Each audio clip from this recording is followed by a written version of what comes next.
Bienvenidos. ¿Cómo están ustedes de nuevo por aquí? Vamos a ver nuevos temas que verdaderamente nos pueden dar libertad de vida. Y uno se pregunta, ¿qué es la verdadera libertad? Es para los intrépidos y proviene del interior. Hay que ser muy atrevido para saberla encontrar. Pero también tenemos que tener herramientas. Lo primero de lo que me tengo que dar cuenta es que yo no soy el cuerpo, ni soy la mente, ni siquiera soy el ego. Yo soy pura conciencia. Y aquí, cuando nos damos cuenta de esto, comienza la liberación mental. Al desapegarse de uno mismo y de esta manera, también nos despegamos de las creencias adquiridas. Trascender el ego no es perderse, sino encontrarse en una dimensión más profunda, libre de apego. Liberarse del ego es uno de los actos más transformadores que un ser humano pueda experimentar. No se trata de eliminar algo ni de combatir una parte de uno mismo, sino de ver con claridad lo que no somos, lo que no hemos sido nunca, y dejar de identificarnos con ello. El ego es la construcción mental que hemos formado a lo largo del tiempo, desde que nacimos. Son un conjunto de ideas, recuerdos, roles, comparaciones incluso, y juicios que definen una identidad. Y esta identidad se separa mucho de los demás, ¿no? Es lo que llamamos el yo. Soy yo, y ese yo siempre se cree como muy importante, ¿no? El yo necesita ser aprobado, tener razón, destacar y también defenderse constantemente. Al final es el armalíos, ¿verdad? Siempre está armando jaleo. Cuando vivimos desde el ego, actuamos desde una inseguridad inminente, porque hay miedo y también hay una necesidad de validación. Cada palabra, cada decisión, cada reacción busca reforzar esa imagen de quienes creemos ser. Y este personaje, porque le podemos llamar así, es lo que menos libertad nos va a dar en la vida, porque estamos atados al personaje, pues igualmente que un actor lo está en una película, ¿no? Y de hecho, cuando llevan mucho tiempo haciendo un papel ya no les gusta, ¿no? Dicen, no, porque pues ya me encasillaron y pues yo no quiero estar así. Es algo parecido, ¿no? Nosotros mismos creamos a un personaje en el que nos encasillamos de por vida. Y en esto perdemos la libertad de ser lo que queramos, porque si estamos metidos entre las rejas de un personaje, no vamos a poder nunca ser otra cosa. Nos volvemos esclavos de una máscara y de una historia mental que necesita ser sostenida, imagínense. Librarse del ego es entonces un regreso a la autenticidad. Es soltar la tensión de tener que aparentar, dejar de construir una versión aceptable o admirable de uno mismo. Es dejar de luchar también con lo que creemos que somos o que sentimos que está ocurriendo en esta vida, ¿no? Y en vez de reaccionar con orgullo o pelea, lucha, querer tener razón, que son cosas muy, muy del ego, ¿no? Pues empezamos a responder desde la conciencia. En lugar de buscar valor en lo externo, el valor lo reconocemos dentro de uno mismo. Y la verdadera libertad no nace de tener más control, sino precisamente de lo contrario, de dejar de controlar lo que está ocurriendo en mi vida y la vida de los demás, que esa es la peor y la más difícil, porque fíjense que una manía que hay acá en los humanos es querer controlar la vida de los demás o las respuestas, ¿no? Pero pues ya un padre, una mamá a sus hijos, pero también las parejas, ¿no? El marido a la mujer y viceversa. Siempre uno quiere que el otro haga algo, pues se va a buscar la manera de hacer que lo haga, ¿no? Que no lo quieres hacer por las buenas, pues vamos a buscar por detrás a ver cómo podemos hacer que lo hagas. Esto es controlar. Y es la cosa que más enferma a los seres humanos, porque en realidad los ciclos son naturales y todo vuelve a su cauce.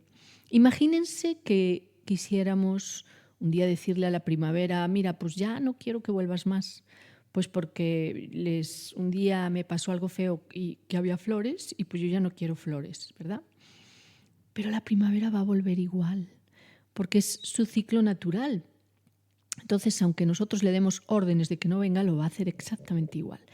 ¿Qué quiero decir con esto? Que cuando una persona tiene una naturaleza, tampoco se la vamos a poder cambiar.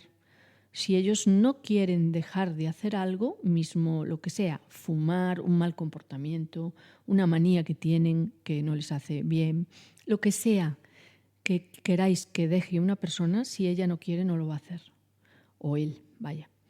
Entonces, la verdadera libertad no nace de tener más control, sino de dejar de controlar. Ahí está la llave maestra. No se trata de perfeccionarse uno mismo, sino de permitirse ser, y también lo mismo con los demás. No tenemos que buscar la perfección en los demás, sino dejarles ser tal como son. Pues ya si no te gusta una persona o una situación, lo que hay que hacer es apartarse. Eso es un dicho de sabiduría, ¿no? Una evidencia. Nosotros podemos descubrir dentro de nosotros de verdad una presencia profunda y silenciosa que es como un guía que nos habla, y este habla mucho en el corazón, lo que llaman en espiritualidad el chakra del corazón, y bueno, pues lo que todo el mundo considera intuición. Y es también una corazonada, porque la intuición viene de más de arriba, es una energía como que baja y de repente haces, a mí me parece que esto. Pero la corazonada está en el corazón, empieza a palpitar, hace pum, pum, pum, y entonces tú ya sabes o que es por ahí o que no es por ahí, pero lo sabes con seguridad. Hay gente que es más científica y se guían más por las corazonadas, pero la gente que no es tan analista se guía más por la confianza y la autoestima y perciben, ¿no? Es una forma de percibir. Entonces, pues bueno, volviendo al tema del control, nosotros tenemos un espacio interno que no necesita ni tener definición, no necesita ser definido ni defendido. En este espacio interior que tenemos, si queréis, le podemos llamar espiritualidad, aunque mucha gente no crea en ello, pero también le podemos llamar cuerpo interior, el que piensa, el que está ahí dentro, ¿no? Ahí, cuando realmente uno está conectado a la fuente de sabiduría, no hay ansiedad. Y además, cero preocupación por el futuro ni ninguna carga del pasado, porque uno no está preocupado. Cuando estamos verdaderamente conectados a ese interior, hay claridad, hay paz y hay una sensación de estar vivo. Hay un brillo también natural en la cara, en la piel en general, y el cuerpo se mueve sin brusquedad, ¿no? Se mueve de una forma suave, bonita, armoniosa. No se necesita interpretar ningún papel, entonces la persona se siente libre de ser. Entonces volvemos a la frase que a mí me encanta, la de el mundo es de los intrépidos, porque en realidad todos sabemos que siempre ha habido seres intrépidos, atrevidos, que se han dedicado a observar la naturaleza, se han sentado, se han puesto a meditar, y estas personas valoraban muchísimo sus momentos de soledad y el silencio, que fíjense que es casi lo que muchísima gente escapa, ¿no? De estar solo.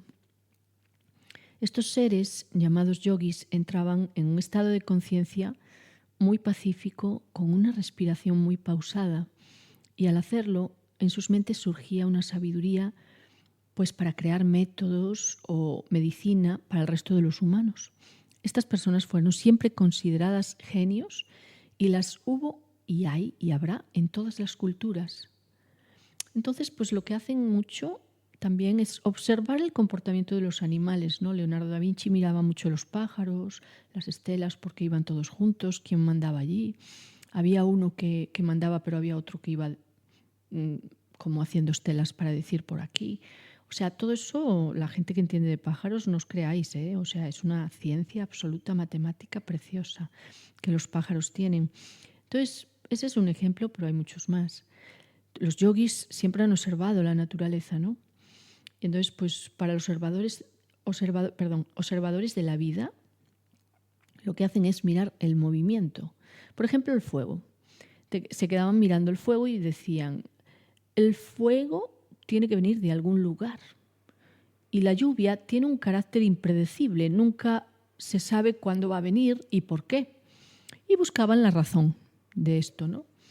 Entonces, por eso son los genios que siempre han descubierto cosas, ¿no? Porque las están observando y ven cómo funcionan. Mientras los demás andamos corriendo y ahora pues ya con el móvil, el celular en la mano, pues ya, me parece a mí que no vamos a observar mucha naturaleza si estamos en esa tesitura. Pero si nos damos cuenta, si el ego se da cuenta, sí nos vamos a sentar parar unos minutos al día, como 5 minutos o algo así. En cualquier caso, cuando empieza esa vigilancia, esa observación de uno mismo, es más fácil que lleguemos a comprender cuál es esa parte que nos domina y que intenta dominar a los demás, que nos lleva al sufrimiento, ¿no? Que se deja de vivir el momento presente, se llora mucho el pasado, uno siempre está en la frase de ¡ay, lo que pudo haber sido! Y se añora también un futuro que se idealiza como mejor, ¿no? Entonces, pues bueno, al final es la personalidad la que nos identifica. Y hay mucha gente que dice es muy bueno tener personalidad. Depende. Si esa personalidad va a construir un mundo mejor y ayudar a los demás y a ti, sí, pero si no es así, es muy negativo tener una personalidad fuerte. Porque la personalidad no debería estar dirigida por el ego, sino por nuestro interior. Entonces, pues bueno, desde los primeros instantes de vida el ser humano comienza a construir una identidad. Ya te dan un nombre, una edad, un lenguaje, una cultura, y aprende a ser quien se supone que debe ser antes de saber quién es. Y así nace el ego.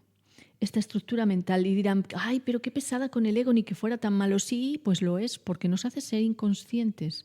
Realmente, cuando uno es consciente de lo que está haciendo, diciendo y hasta bebiendo un vaso de agua, el ego no está. El ego es cuando nos hacemos daño a nosotros mismos y a otros porque queremos conseguir algo. Y esto lo organiza siempre la mente con pensamientos, deseos, recuerdos también. Y bueno, pues el ego, como decía, si está guiado por un interior ético, obviamente nos permite interactuar con el mundo y tomar decisiones, asumir responsabilidades, pero si se convierte en el centro de la existencia, si se va de las manos, deja de ser un guía para volverse un drama. El ser humano es muy amigo del drama. Vende más un drama que casi una comedia. Fíjense. Bueno, en la psicología occidental, Freud lo definió como el yo racional que media entre nuestros deseos inconscientes. Y bueno, en el budismo se afirma que el ego es una ilusión. Jung, por su parte, el gran psicólogo, consideró que era el centro de la conciencia, pero no la totalidad del ser, decía, ¿no?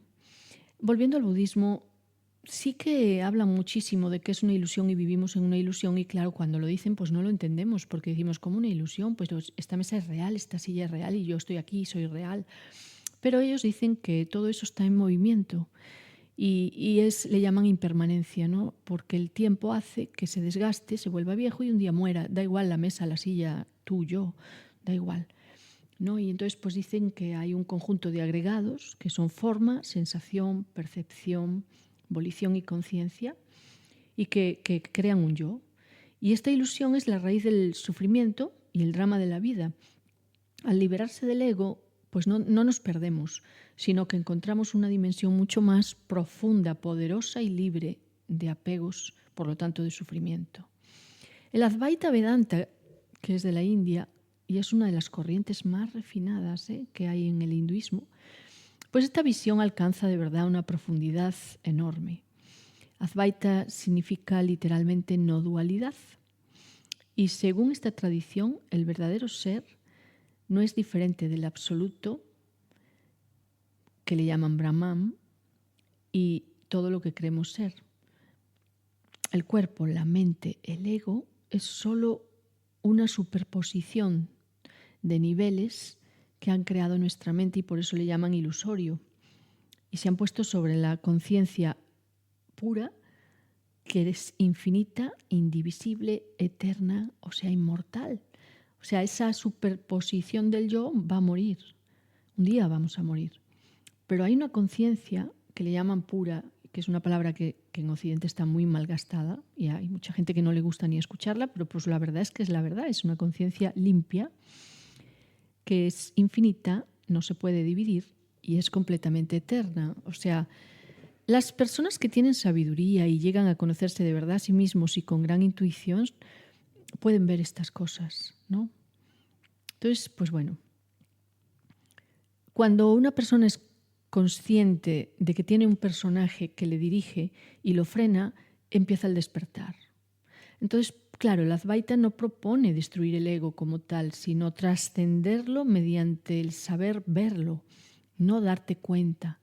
El ego es como una nube que oculta el sol, pero esa nube no necesita ser combatida, solo comprendida como irreal. Estás ahí, ok, pero pues un día vas a dejar de estar porque solamente eres como un gas ahí puesto, pero pues te vas a tener que ir y va a venir la lluvia y van a venir los rayos del sol. Se habla de impermanencia, todo cambia, todo está en movimiento.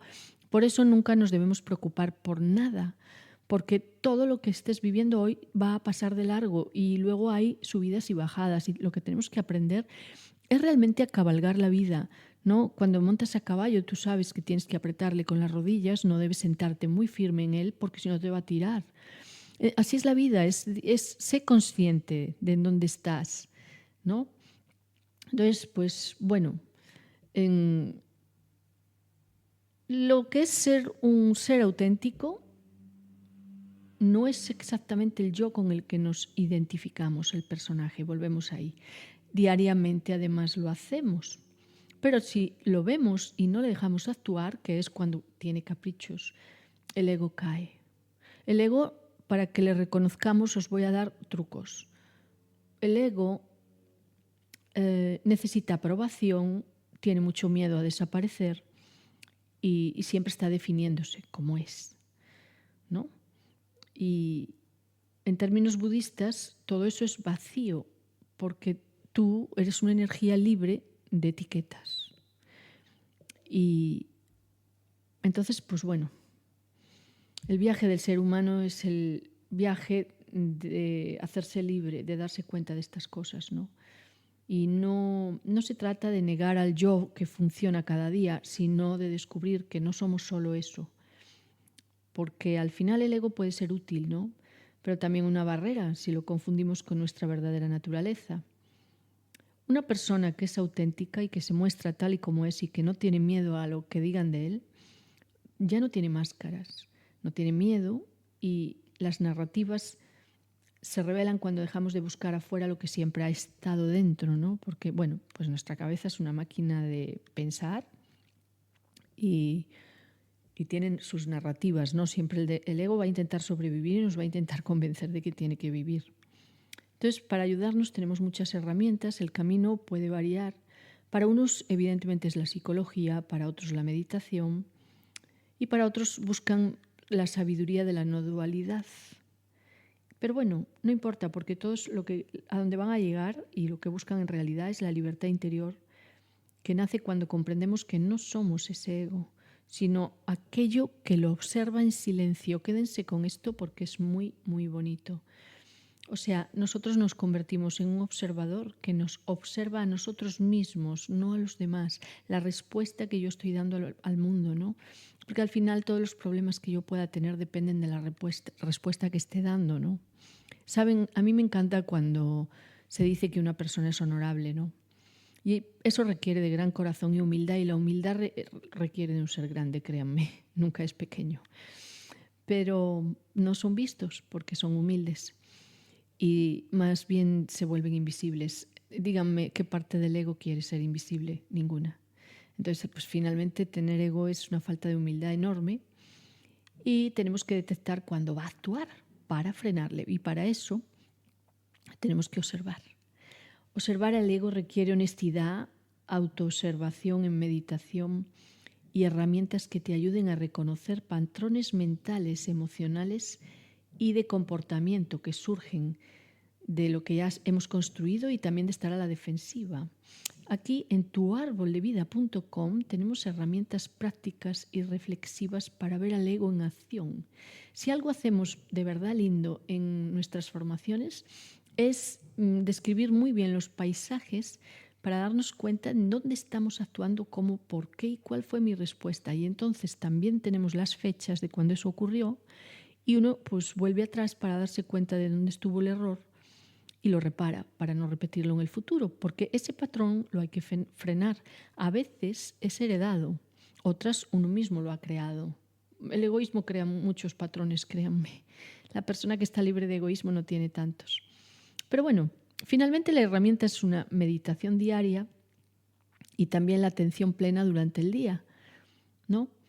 Entonces, pues bueno, ¿cómo se hace esto? Nos tenemos que detener un instante y preguntarme, ¿qué estoy sintiendo ahora mismo? ¿Estoy reaccionando? ¿Estoy respondiendo? Porque, por ejemplo, el ego lo que tiene es una reacción automática de defensa ante una crítica. Pero sale, vamos, en estampida y ahí empieza la lucha y la guerra. Pues bueno, entonces pues hoy hemos llegado hasta aquí. Vamos a describir muchísimas más cosas otro día y vamos a seguir investigando cómo es este tema de observarme a mí mismo en vez de a los demás, porque siempre hemos creído que teníamos que observar a los demás para cambiarles, pero no es así. Nosotros somos los que tenemos que hacer cambios internos para que sucedan en el exterior y también dejar de juzgar. El próximo día vamos a hablar de estos términos y nos lo vamos a pasar muy bien, seguro.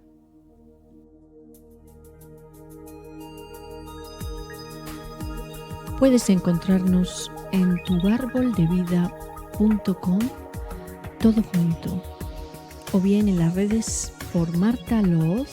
Looz es L-O-O-Z, con 2 O's, y tuarboldevida.com, todo junto. En redes por Marta Looz va a ser muy fácil. Allí tienes nuestra web, nuestros cursos, formaciones, consultas privadas, y si te ha gustado todo este mensaje, síguenos. Vamos a contarte cosas increíbles.